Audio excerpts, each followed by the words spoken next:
Taf Yud Beis Amud Aleph. We'll begin Yud Aleph Amud Beis, 2 lines from the bottom. Amr of Zera Haitanahu the Amr Kol Atzuli Tinef Loika Choshev. We learned previously that Zav was Baal Sholosh Riyos. If he goes out with a kiss with the pouch, it's not needed. He knows now that already he is a Zav, and he's a Zav Baal Sholosh Riyos, that he's going to have to bring a korban. The only purpose for this kiss is to protect his clothing, that it doesn't get soiled. So we say he's potter. The Rice says he's potter. There's no chiyuv chatas, because that's not considered a significant act of caring. That's not a significant choshva act of haitzah. If he needs it to determine the riyas of his azav, that's choshev. But if it's simply to protect his clothing, that's not choshev, that's not significant, and therefore he's potter. So who is the Tana that holds kol atzulei tinaif? If it's only to protect from getting dirty, that's not considered haitzah. So Amr of Zera Haitan Huda Amr Kol Atzuli Tinaf Leika Choshev. This is not we learned in the Mishnah. Hakoifa Kara ala Koisel. If one turns over a bowl on a wall, Im Bishil Shetuda Chakara Reza Bechiyutan. Im Bishil Shelo Yelaka Koisel Eina Bechiyutan. Now the basic halacha of Chiyutan is, the Torah says that if a person is Kiyutan Maimal Zera, that in order for something to become a oichol, to become susceptible to tumah, to be makabel tumah, it has to first come into contact with a liquid. Before coming into contact with the tumah, after it's already cut down from the ground, it has to come into contact with a liquid, with one of the 7 liquids. The Torah uses the word yud tes nun, which normally we would read yitain, but it's pronounced yutan. Now, yitain means if a person puts it there intentionally, for a positive purpose, willingly.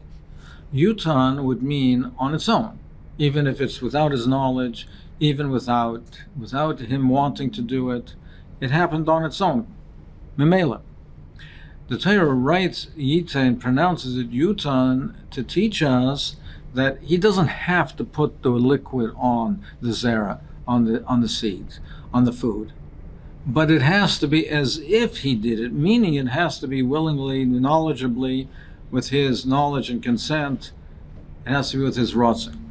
So that is when we say chiyuta. It has to be, he doesn't have to put it directly.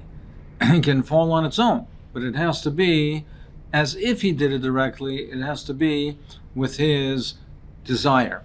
He wants it to happen that way. So now if a person turns a bowl on the wall, if he wants the bowl to get cleaned by the rainwater, so he wants that water. So now if the water then splashes onto a zera, now even though the person didn't necessarily want the water on the zera, on the food, on the seeds, but he wanted the water, according to Rashi, that's enough. That's enough to satisfy chiyuta.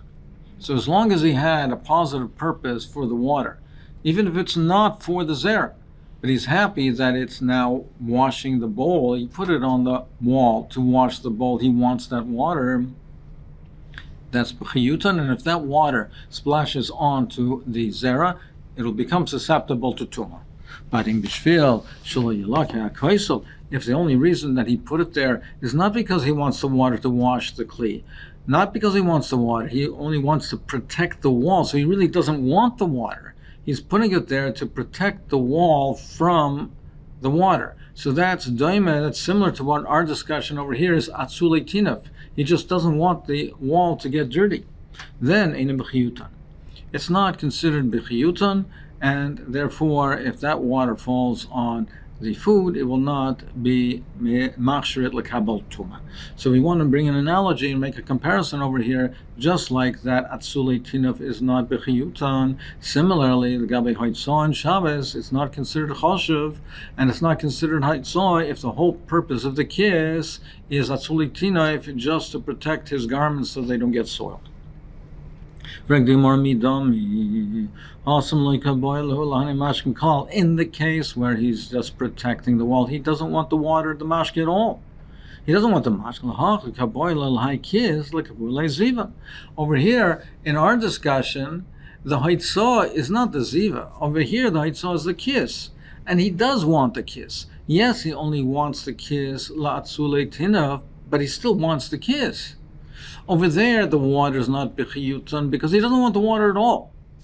What's in discussion is the water desirable? Does he want the water? And if he's only putting the bowl there to protect the wall from the rainwater, he doesn't want the water at all. So you can't consider b'chiyutan. Over here, he wants the kiss. Now, even though the only reason he wants the kiss is only to protect his clothing, but seif kol seif, the haitzah in question over here is the haitzah is on the kiss, not the ziva. And he does want the kiss for a certain purpose. True, it's not for the most constructive purpose. It's only to prevent the clothing from getting dirty, but he still has some purpose for it as opposed to the water. In the case of the wall, he doesn't want the water at all. So how can you bring a comparison, an analogy between these two cases?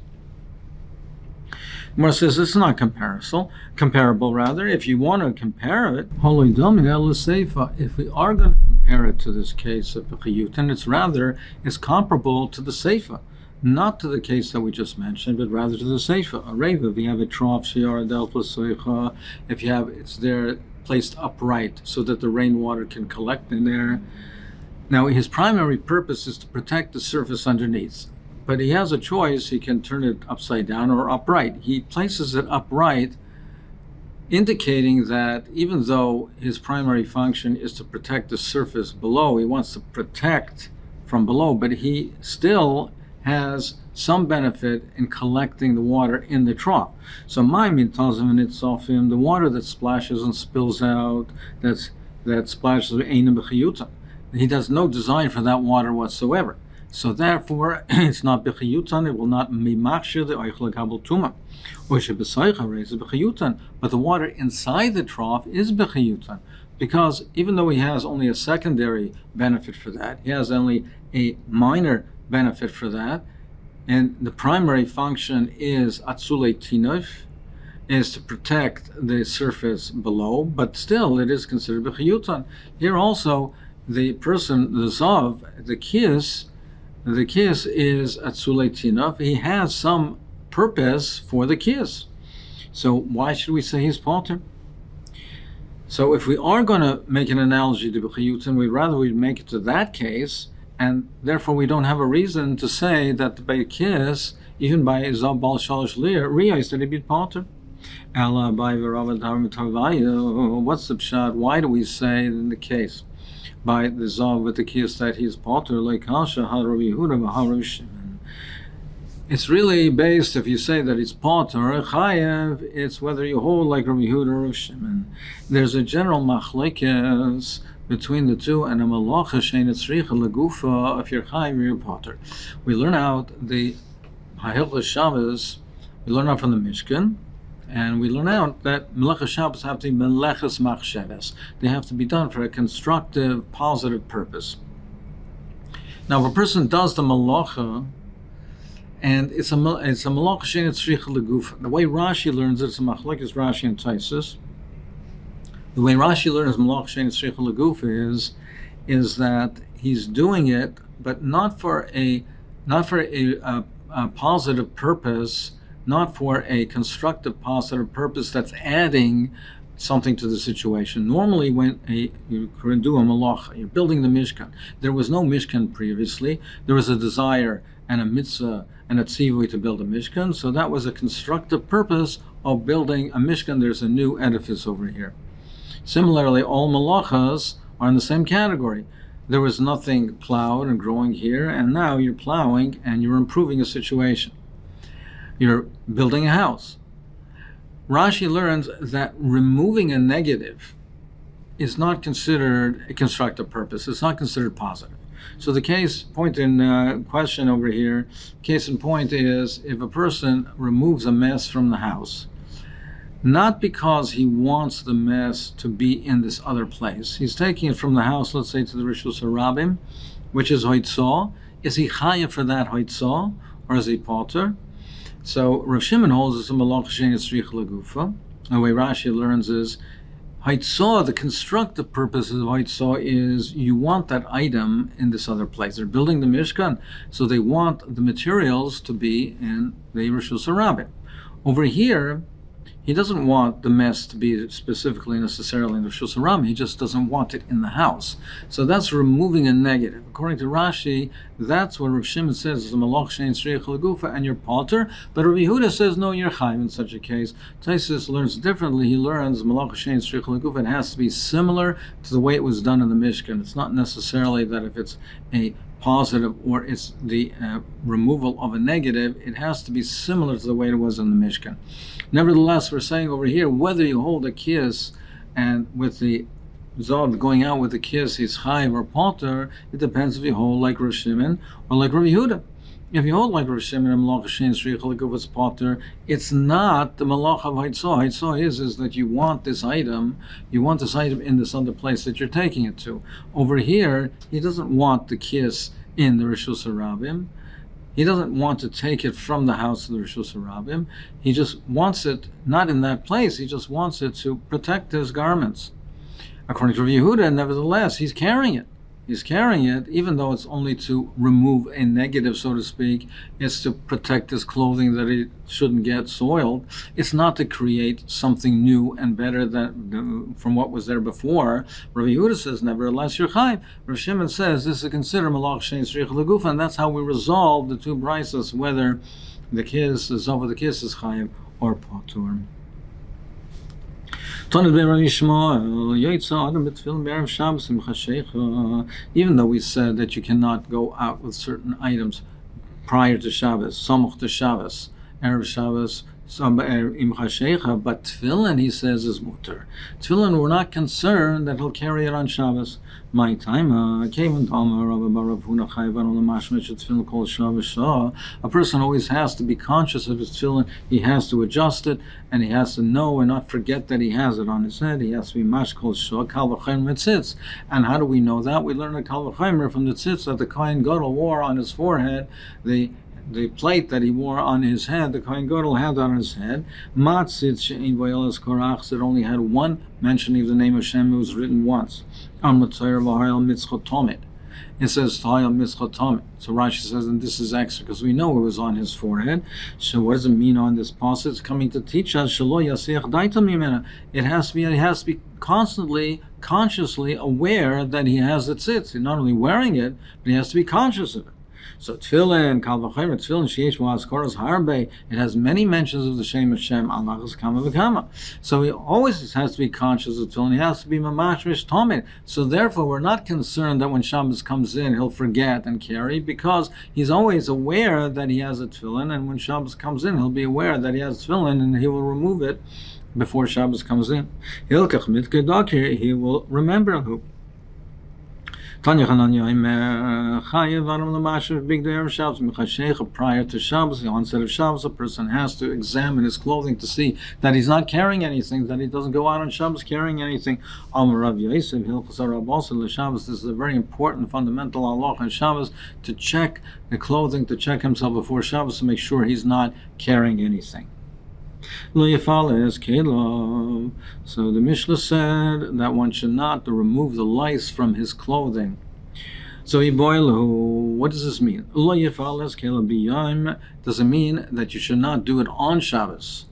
And what is the consideration? That we're afraid he might kill the lice, and killing the lice, he'd be chayav for that. So meaning that the Tana holds, and we'll see this is a machlokes, but the meaning that Tana holds that killing lice, like killing any other creature, killing an animal on Shabbos, he's chayav in the Tilsa Shabbat. So therefore he should not remove the lice on the day of Shabbos, because he might come to kill them, would be a malocha. Rabbi Eliezer, and it would be going according to the sheet of Rabbi Eliezer, son Yam Rabbi Eliezer, Harekina b'Shabbos, Kilar Gamal. He holds killing a kina, insignificant lice, louse, is like killing a huge camel. It's the same thing. You're chayav for both. Now, this is a machlokes. The other man Domer holds that no, it has to be doima to what was in the Mishkan, and those were the animals that were in the Mishkan and the Tchan Tachash, etc. And those are only where visibly it's clear that they're part of a rabbit, that they reproduce. they lay eggs or they give birth, etc. Lice, you cannot see the reproduction. So therefore, they hold that for killing a lice, you'd be potter. But Rabbi Elazar hold your chaim. So does the Tan of our Mishnah hold like Rabbi Elazar, and he holds never, even though it's lice, even though it's small, even though you don't see that it reproduce, nevertheless you'd be chaim, and therefore you cannot remove the lice from the clothing on the day of Shabbos, because you might come to kill it, which would be a malacha.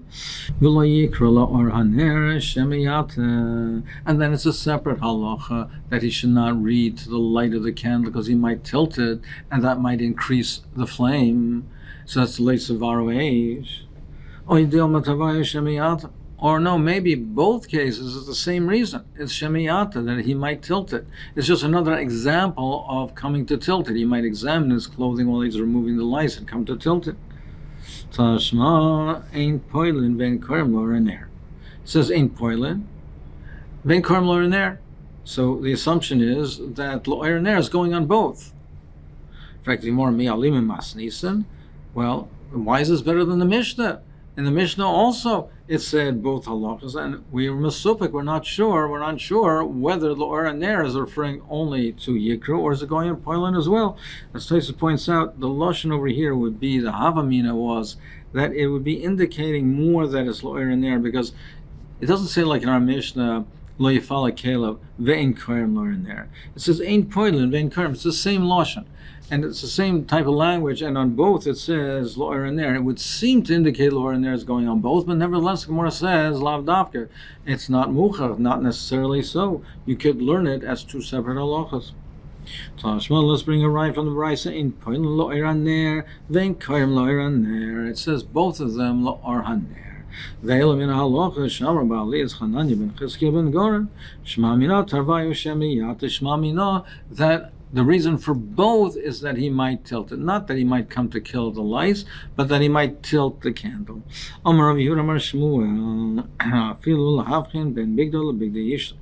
Even to use the light to differentiate between his clothing and his wife's, it still would be also, we're still afraid he might need more light, and he might come to tilt it.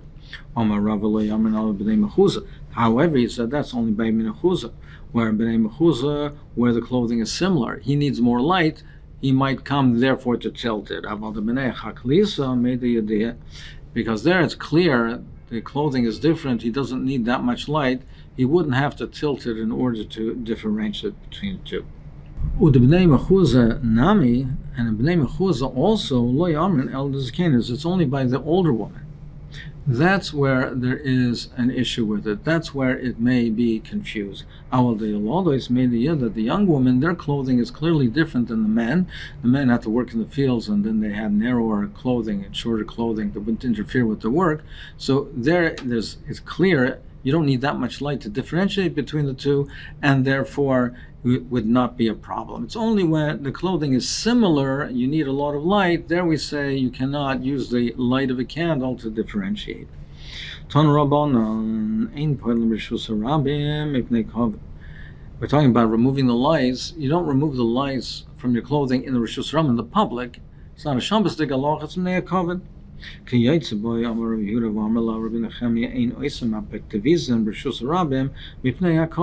Similarly, to induce vomit, in those days sometimes they did that to be able to eat larger meals, or if they had, because they ate a large meal, they had stomach aches, they induced vomit.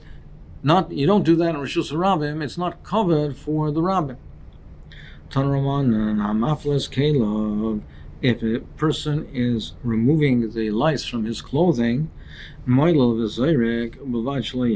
if he's doing it on Shabbos, he is moilel, he can roll it and throw it away, but he can't kill it. Avishol says he can throw it out, but he cannot roll it. Meaning the issue is killing the lice, is it a malacha? Like we learned before we had this malacha, is it a malacha? Or is it not a malacha, only also midrabanan? So if you hold it's not a malacha, it's also you can be moilel, and we're not that concerned that it might come to kill, because even if it does, it's not a malacha. But Avishol says killing it is a malacha, so you can't roll it, you can just remove it. Amar Ravun halacha ma'il v'zorek. You could be ma'il v'zorek v'zeu k'vayda. And this is the proper way. V'afil b'chol. And even in the weekdays, that is the proper way to do it. That's the cover to do it.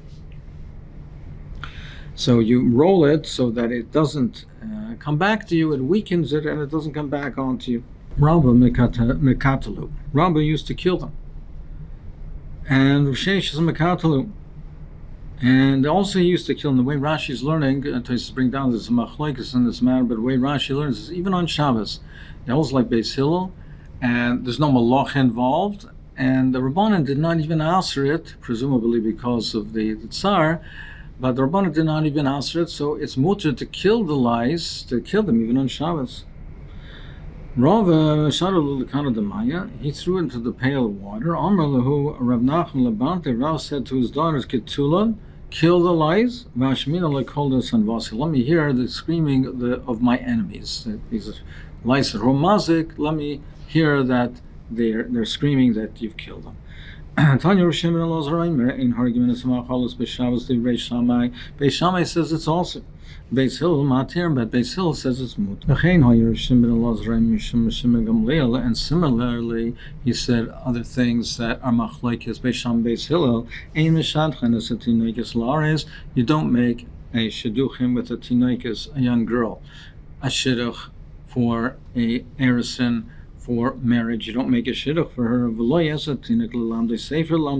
and not a child, a young boy, to teach him certain limudim that are not appropriate for Shabbos, and l'lamda umanis, or a trade.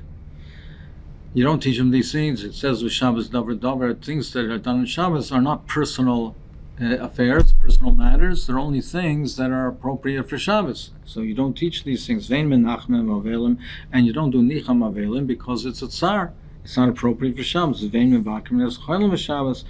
not mevakir the chayla for the same type of reason. Divrei Beis Shammai, but Beis Hillel matir, and Beis Hillel says it's mutter because chefsei shamayim are mutter.